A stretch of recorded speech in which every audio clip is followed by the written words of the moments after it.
Bulletin is coming to you live from the news app here at the South Weekend on Facebook. We're live on TV3 Ghana and on DSTV's channel 279. My name is George Quinn. Top of the stories is that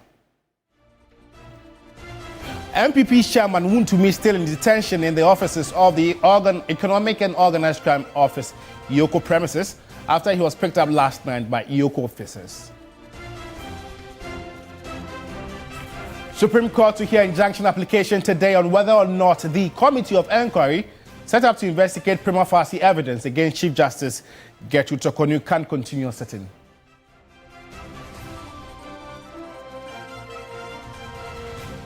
Also coming up this morning, Speaker of Parliament Alban Bagbin tough cautioning members of Parliament not to misuse privileges to frustrate legitimate investigations.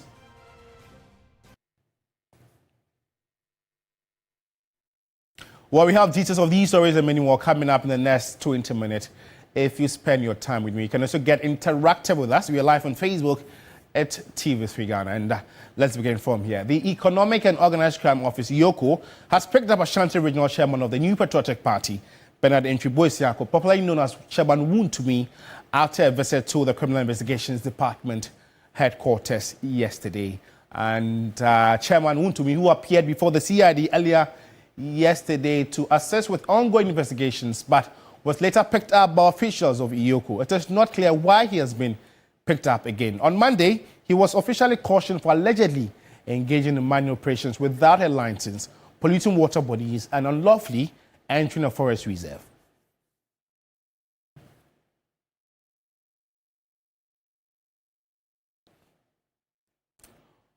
Well, our legal team will keep tap on this very development and furnish you with updates in our subsequent bulletins. And our authorities have begun another round of demolitions at the Sakumono Ramsa site to remove illegal structures. And Greater Accra Regional Minister and the Tema Mayor are leading the move following a directive from President Mahama. Deborah Abba-Mensah reports.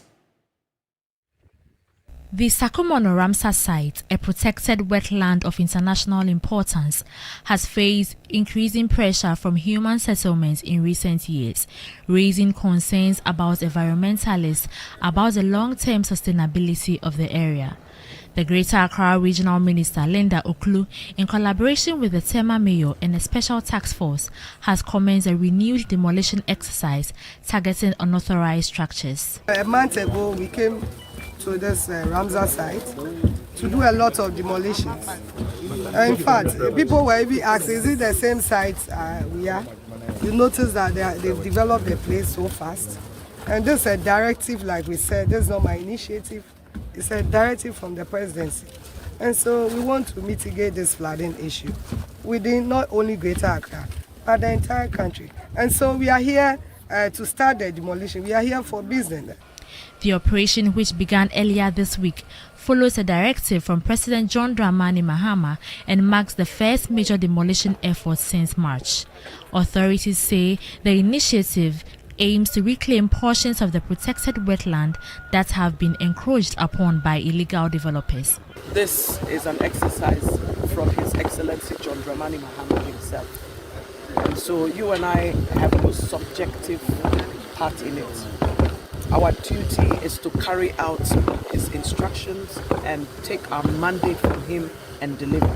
However, the renewed demolition has sparked controversy as some affected individuals have alleged that the site manager of the Forestry Commission, responsible for overseeing the Ramsa area, was involved in illegally selling parts of the land. The accused person has strongly denied. As the demolition continues, tensions remain high among those displaced by the exercise. Meanwhile, calls are growing for a transparent inquiry into the management of the Ramsa site to ensure accountability and prevent future encroachments. Now, the Supreme Court will later this morning hear the injunction application filed by Chief Justice Gertrude Tokonu against the Committee of Inquiry probing her. The interlocutory injunction filed on May 21, 2025 seeks, among other things, to restrain the 5-member committee established by President Mahama from continuing with the processes until the matter is finally determined. And she also wants an order by the Apex Court Baron Gabriel Scott Powerman and Samuel Adib Esiedu, 2 justices of the Supreme Court appointed as members of the committee from sitting on the case. In an affidavit in support, the Chief Justice intimated that the chair of the committee, Justice Powerman, has previously adjudicated cases involving one of the petitioners, Daniel Ofori, and thus should be prohibited from participating. She again argued that Justice Samuel Kofi Adibu Esiedu also served as a Supreme Court panel member that presided over a related injunction application. Justice Tokonu is also challenging the eligibility of the 3 remaining committee members, Daniel Yadumolevo, Major Flora Bazwanura Dalugu, and Professor James Safa Chisa under Articles 146, Clause 1, 2, 4, 23, and 296 of the Constitution and sections of the Oaths Act 1972. In a supplementary affidavit filed on May 26, the Chief Justice alleged that her rights are being abused.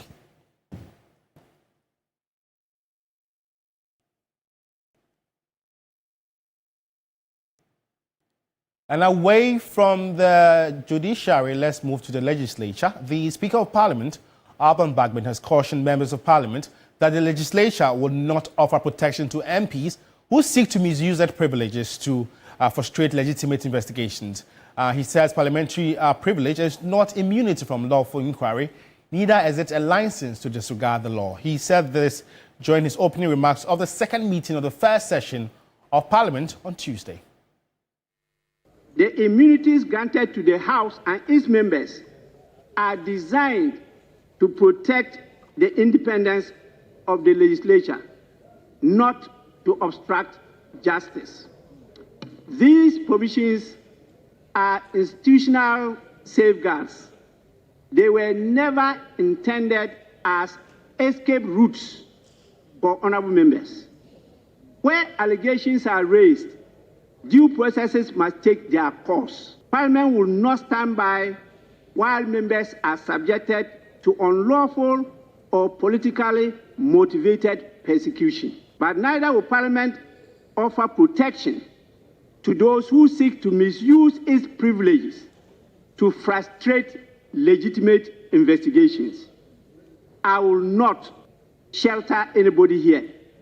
He expressed worry that the first meeting of the session fell far below the standard, dignity and honor of a democratic legislature and cautioned that no misconduct or crime will go unpunished.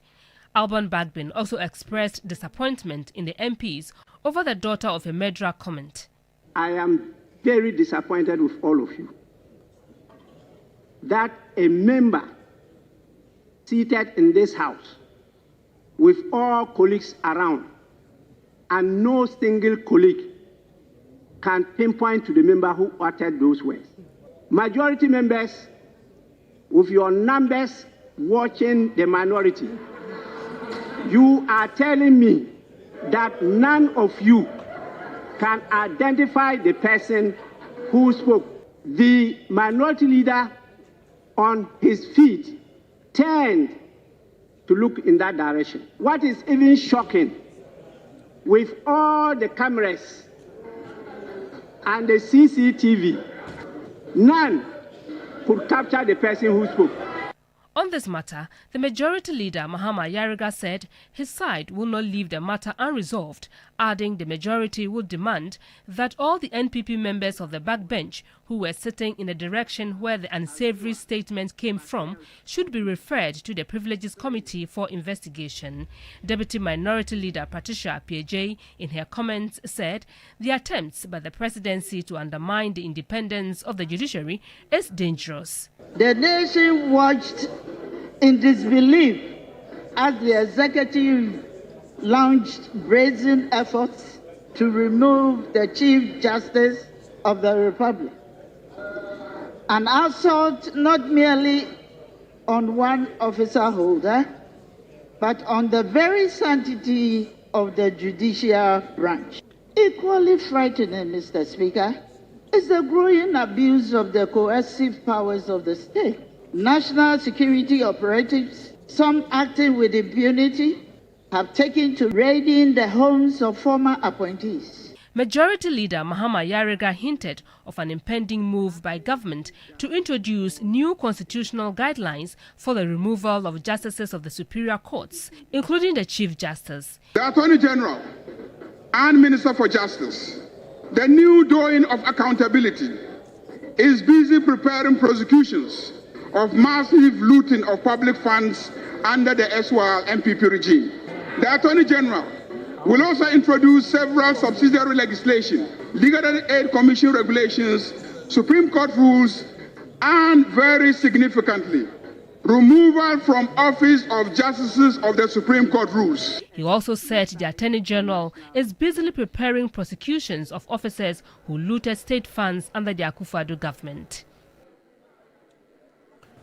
Well, let's know what you make of this very development by the Speaker. Another story that I've aired so far. We're active on Facebook, TV3 Ghana. Engage us now. We'll surely read your comments and share them to the rest of the world. And now, still in Parliament, the Minority Caucus in Parliament has called on the Minister for Energy and Green Transition, John Jinapor, to appear before the House to explain how the missing containers were retrieved. At a media briefing, Deputy Ranking Member of the Energy Committee, Collins Adomako Mensah, says the containers were not missing, as indicated by the minister. Take a listen.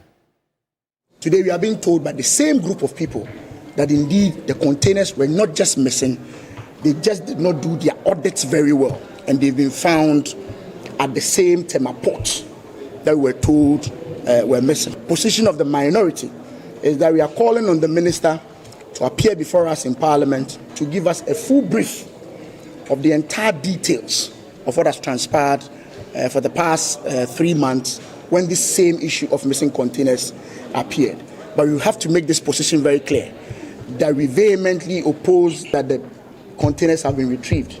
They have not been retrieved. They have been found. They were not missing.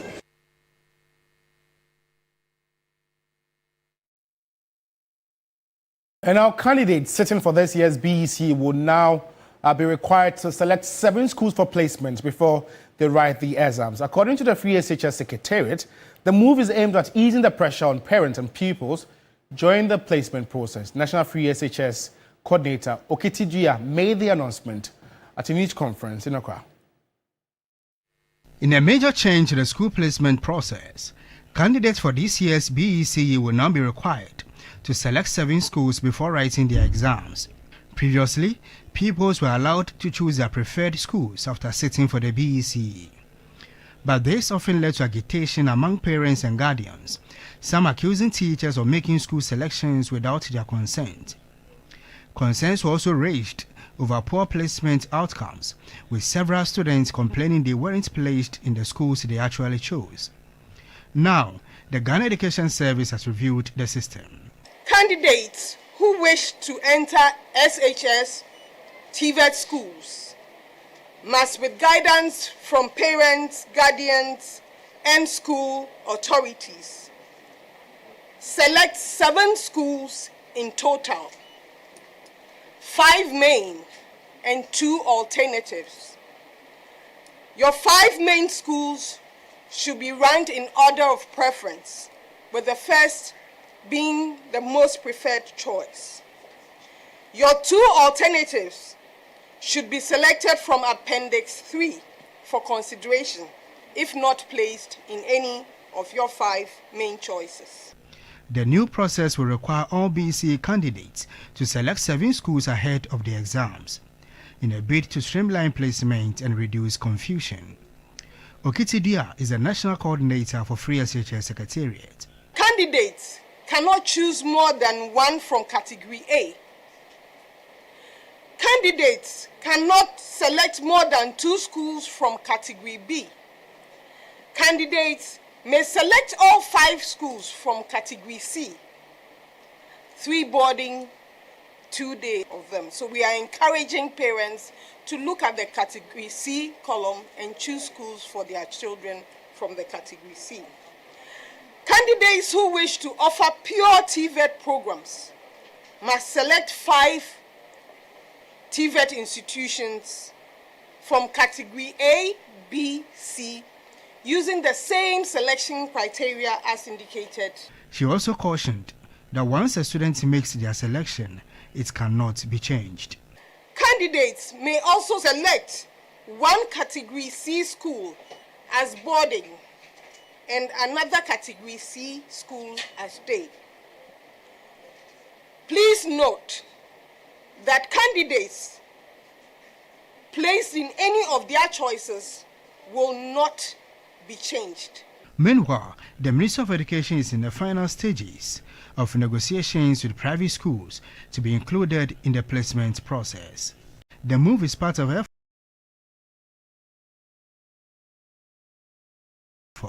to phase out the double-track system. Deputy Minister of Education Dr. Clement Park says the initiative is a crucial step toward improving access and efficiency in the senior high school placement system. Meetings have been held, engagements have been done, and we are very certain that with the diligence that we expect from our side and the eagerness of the private schools to participate, the private schools will deliver in their participation. And our Health Minister, Kwabena Bintah-Kando, has reiterated the need to win the fight against opioid abuse among the youth in the country. The minister at an inaugural event of council members of some 4 agencies under the ministry charged members of the Pharmacy Council to help rid the country of opioids. Ghana is one of several West African countries witnessing an increase in opioid use in recent times. Opioid is a pharmaceutical product used to treat moderate to severe pain. Studies have shown that opioid use is more prevalent among young men working in the informal sector to cope with physical pain related to strenuous work and non-physical pain such as anxiety and uncertainty about their future prospects. Access to opioids has become easier due to their illegal importation into the country through ports and other unapproved routes. And the sector minister is charging all agencies to take up the fight. He was speaking during the inaugural event of the Pharmacy, NHIA, Ghana College of Nurses and Midwives, and the Medical and Dental Councils for the agencies under his sector. We cannot afford to lose the fight. We are relentless and we pursue this fight. And so, whether we like it or not, we must win this fight. This is affecting the most energetic wing of our population, the youth. And I can tell you that it has consequences on the productivity and to a large extent on the economy. And so we cannot afford to lose this fight. The fight is on. We have the commitment of His Excellency the President. We have his total support. We have put measures in place and we will pursue this and make sure that we win this fight. Chairman of the Pharmacy Council, Joseph Yilechre, assured the council's commitment to address the menace. We will do the best that we can to make sure that the practice of pharmacy, the standard of care and quality of service will be maintained at the highest level, and make sure they are safe and efficacious and not that which will kill our people.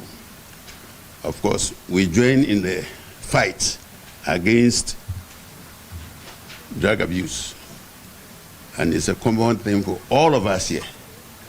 Nobody wants another person to die taking the medication or getting crazy because it is for the wrong purpose. It is on behalf of this that I pledge, on behalf of the Pharmacy Council members, that we will do all we can. The situation of drug abuse in the country remains complex, and experts maintain the need for a strong regulatory framework. Sarah Apenkru, TV3 News, Accra. Our campaign against opioid abuse is still active. Join my colleague Godwin Asidiba as he premieres his feature, Hooked on Red, at 9 p.m. This evening, and keep watching TV3 in that regard. And now the much anticipated Gong Festival of Creativity and Awards is making a grand return in 2025 after a 2-year pause. Organized by the Advertising Association of Ghana, the revamped event is now aligned with the global award standard and will feature live coverage thanks to a strategic partnership with Media General. In a move set to elevate Ghana's creative industry, the Gong Festival of Creativity and Awards is back bigger and better. After a 2-year break, the event has been restructured to align with prestigious global platforms like the Cannes Lions and the Loeries, enabling local agencies to compete internationally. Gongo has been in quiescence for a couple of years. Because we had to repackage it and bring it back to its prestigious level. Executive Director of Advertising Association of Ghana, Isaac Kujo, revealed that this year's edition will not only reflect international standards, but also benefit from a major partnership with Media General, ensuring high-quality production and live broadcast. What is bigger for us in this 2025 Gong Festival of Creativity is the fact that we have the partnership with Media General, so that we'll have a live coverage and we'll have the event produced by Media General. I think it's the APL, so this is very interesting. And we want to promise the industry that we're coming out with quality for the industry and for our clients. Head of Partnerships and Promotions at Media General, Kenneth Ado, highlighted the importance of the partnership and how it aims to support Ghana's top creative agencies as well as connect more closely with brands. Going into this partnership as a media station or media group means a lot to us, and of course to support these group of people, it means that we're going to entrench ourselves and reach out to a lot of brands out there, creating opportunities for brands and leveraging on that as well. And so we're looking forward to this beautiful, great partnership and looking forward to that big day on the 28th of June at the Labadi Beach Hotel, and that's where this event is going to happen. Once known simply as the Gong Awards, the festival now embraces a broader creative spectrum, promising to deliver value for both the industry and its clients. The countdown has begun. The energy is rising. The Gong is about to sound. Will you be there? Official media partners TV3, 3FM 92.7. Well, that's how we end the morning news. For more news update, just log on to our website. It's 3news.com. Thanks for watching. Have a good morning.